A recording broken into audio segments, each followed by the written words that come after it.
Gelato, it's 1565, Florence, Italy. A man named Bernardo Buontalenti is standing in the Medici royal kitchen, and he's just created something the world has never tasted.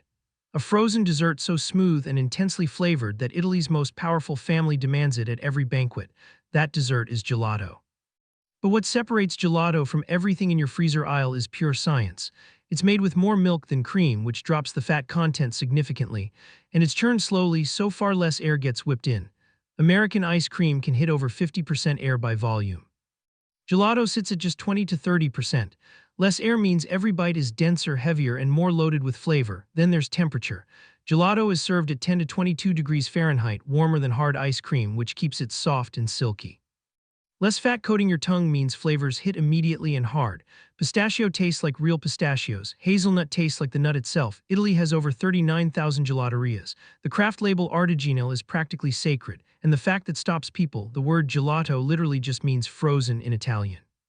Technically, any frozen dessert qualifies, but what the world calls gelato is something centuries of craft turned into an art form. Soft serve 1934. Tom Carville is driving an ice cream truck through Hartsdale, New York when it breaks down on the roadside. His ice cream starts melting. Instead of dumping it, he sells it anyway, semi-soft, half-melted, straight from the truck. Customers go crazy for it. That accident became a frozen food empire. Soft serve works because the mix never fully hardens. It's pushed through a freezer machine at 18 to 21 degrees Fahrenheit, just cold enough to hold its shape, warm enough to stay creamy. Air is constantly injected during the process, creating 33 to 45% overrun. The result is that light, airy swirl, the spiral shape specifically designed to maximize surface area for toppings. McDonald's made it a global icon.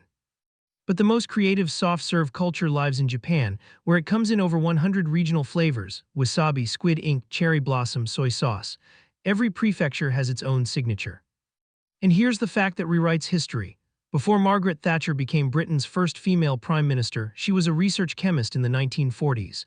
Her team developed a method to double the air content in ice cream, a technique that directly contributed to soft-serve science. The Iron Lady helped invent the soft swirl. Mochi ice cream, traditional mochi pounded glutinous rice cake, has existed in Japan since the Heian period, 794 to 1185 AD.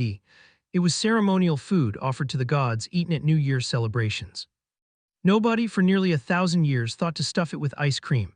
Then in 1993, Francis Hashimoto, running a small bakery called Mikaweya in Los Angeles, changed everything. Mochigome rice, a short-grain glutinous variety, is steamed and pounded until it becomes a smooth, elastic paste. That paste is stretched thin, wrapped around a ball of pre-frozen ice cream and sealed, back into the freezer. What makes it remarkable is the physics. Most doughs go rock hard when frozen, mochi doesn't. Its unique starch structure, high in amylopectin, stays soft and stretchy even at freezing temperatures.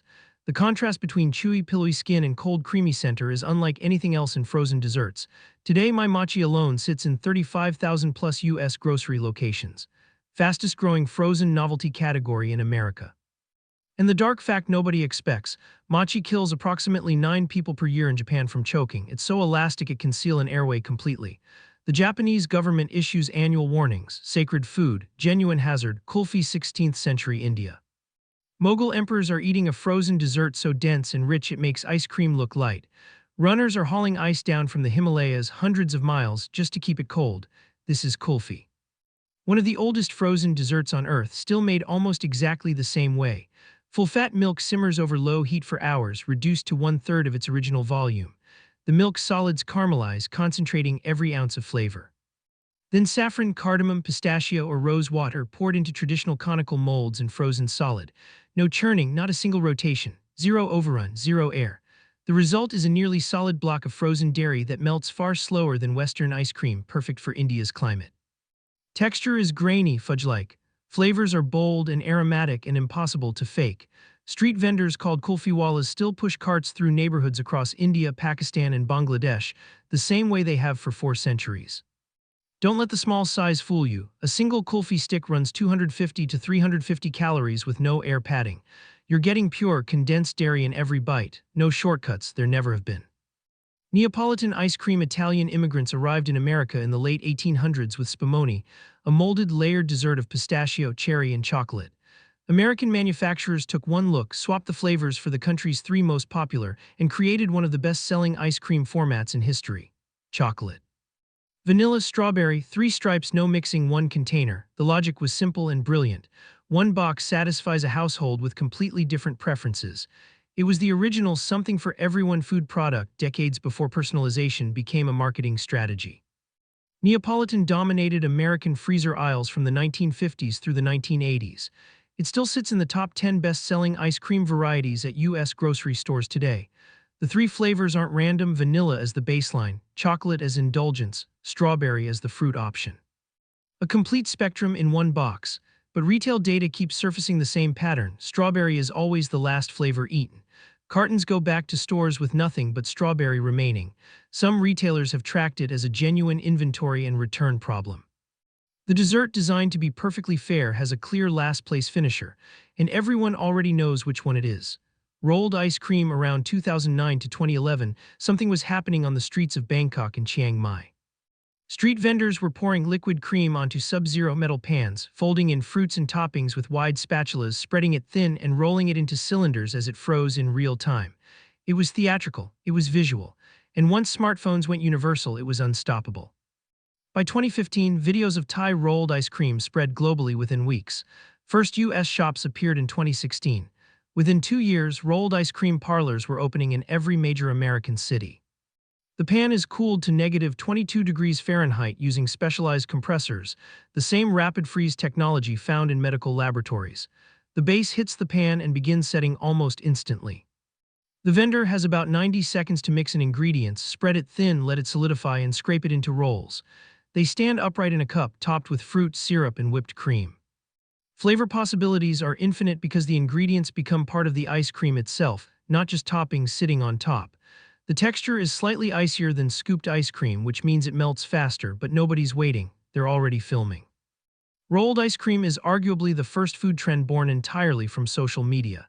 Its growth curve from 2015 to 2018 tracks almost perfectly alongside Instagram's own user growth during the same period.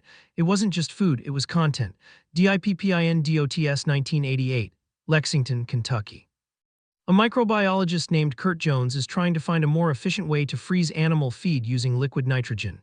He drips ice cream mix into a vat at -320 degrees Fahrenheit. Each droplet freezes into a perfect sphere in milliseconds. He tastes one. Dippin Dots were born. Liquid nitrogen flash freezes each bead individually, leaving no time for large ice crystals to form. The result is incredibly smooth pearls that dissolve on the tongue instead of dripping down your hand. Stored at -40 degrees Fahrenheit, far colder than standard ice cream, which gives them their texture and also made them a logistical disaster. Jones branded them the ice cream of the future. They became a theme park staple across the 1990s and 2000s, landing in 10,000-plus venues including NASA's Kennedy Space Center. Genuinely futuristic, a product that looked and behaved unlike anything before it. Then in 2011, Dippin Dots filed for bankruptcy. The ultra-cold storage requirement made traditional grocery distribution nearly impossible. The future had arrived, the supply chain hadn't. One of food history's most ironic collapses, a product too advanced for its own industry. Semifreddo, the last one, doesn't need a machine, a viral video, or a royal court. Just a bowl, a whisk, and a freezer. Semifreddo, Italian for half-cold, comes from northern Italy, 19th century. It predates the ice cream machine entirely, and yet it produces something that rivals gelato in elegance and surpasses ice cream in lightness. Heavy cream is whipped to stiff peaks. Egg yolks and sugar are beaten into a pale, airy ribbon, sometimes with Marsala wine in a preparation called zabaione. The two are folded together gently, preserving every air pocket, then poured into a lined loaf mold and placed in the freezer. No churning, no machine, no special equipment whatsoever. Because of all that trapped air, Semifreddo never fully solidifies. Pull it from the freezer and it slices immediately, velvet-soft, mousse-like, almost cloud-like. Classic flavors are hazelnut, pistachio, amaretto, espresso, and lemon, deeply and unapologetically Italian. Compared to gelato, lighter, never scooped, always sliced and plated. Compared to ice cream, no additives, no stabilizers, no churn time. It is, in the most literal sense, frozen mousse. And it has been the quiet centerpiece of fine Italian dining for over a century. No social media required. No accident, no royal patron, just technique and cold and time.